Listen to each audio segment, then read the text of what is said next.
cachérise-t-on sa vaisselle pour Pessah?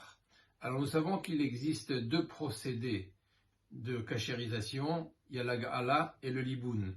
Nous allons nous concentrer sur la ga'ala, l'ébouillantage, c'est-à-dire tremper dans de l'eau bouillante un ustensile que l'on veut cachériser. Mais même dans ce mode de cachérisation, il y a deux formules. Soit l'immersion de l'ustensile que l'on veut cachériser dans l'eau bouillante, soit ce qu'on appelle un irouille. Irouille qui veut dire prendre de l'eau bouillante d'une bouilloire électrique et verser sur l'ustensile que l'on veut cachériser sur le plan de travail ou autre. Alors, quand est-ce que l'on procède à la ag'ala, c'est-à-dire ébouillanter dans une marmite d'eau en ébullition, et quand est-ce que l'on se contente de verser de l'eau bouillante sur des ustensiles? En fait, tout dépend de l'utilisation de l'ustensile que l'on veut cachériser. Prenons le cas d'une casserole qui a servi toute l'année à du chametz, donc des pâtes, du blé, etc. Donc la marmite est imprégnée, la casserole est imprégnée de chametz, on veut la cachériser.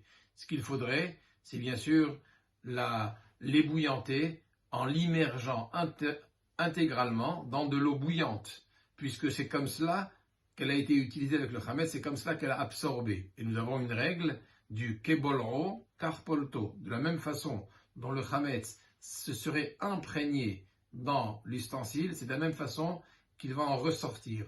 Il a été imprégné par la chaleur et l'eau bouillante à l'intérieur, et bien c'est de cette façon qu'on va le cachériser en l'immergeant dans de l'eau bouillante. Je tiens à préciser que nous ne sommes pas obligés d'immerger l'ustensile entièrement dans l'eau bouillante en une seule fois.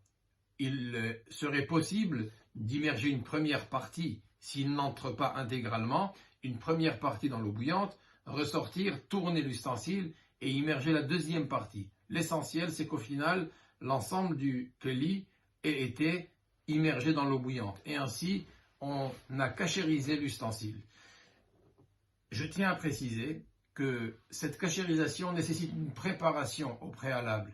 Il s'agit bien sûr de nettoyer de façon très minutieuse la casserole, la marmite que nous voulons cachériser, de démonter, éventuellement défaire les vis du manche ou des anses de ce keli, bien nettoyer l'endroit de toutes les graisses et qu'il soit totalement propre de toute trace de résidus, et le laisser 24 heures sans utilisation, et ensuite procéder à la ga'ala en incluant aussi les anses, le manche et les parties, le couvercle du kli également.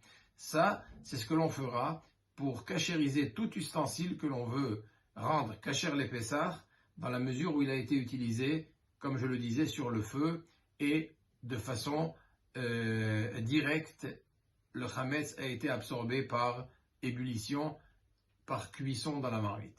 Le hirouille, la deuxième formule, le deuxième procédé qui consiste à verser de l'eau bouillante sur un ustensile pour le cachériser, il s'agit d'un kli qui n'a pas absorbé directement sur le feu comme une casserole, mais par exemple un plat de table dans lequel nous versons le plat de la marmite vers le plat de table. Donc ce plat est un kli sheni. Même si on a versé du chametz, des pâtes bouillantes dessus, il est un ustensile du deuxième degré. Bien, normalement, on le cachérisera en versant de l'eau bouillante également dessus, sans avoir besoin de l'immerger totalement dans la marmite. Il en est de même pour les couverts, les fourchettes, les cuillères, les couteaux, etc. On peut également, lorsqu'ils sont d'une seule pièce, après les avoir nettoyés minutieusement, on peut verser de l'eau bouillante dessus parce qu'ils n'ont pas absorbé directement dans une marmite qui se trouvait sur le feu.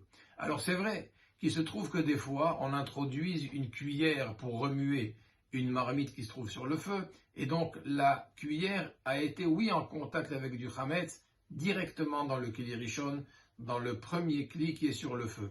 Mais le Shulchan Aruch nous enseigne que la cachérisation et le mode de cachérisation que l'on utilise est en fonction de rov tashmisho, c'est-à-dire en fonction de l'utilisation majoritaire du kli. Ce qui va déterminer la façon dont on va le cachériser, c'est comment est-ce qu'on l'utilise de façon habituelle.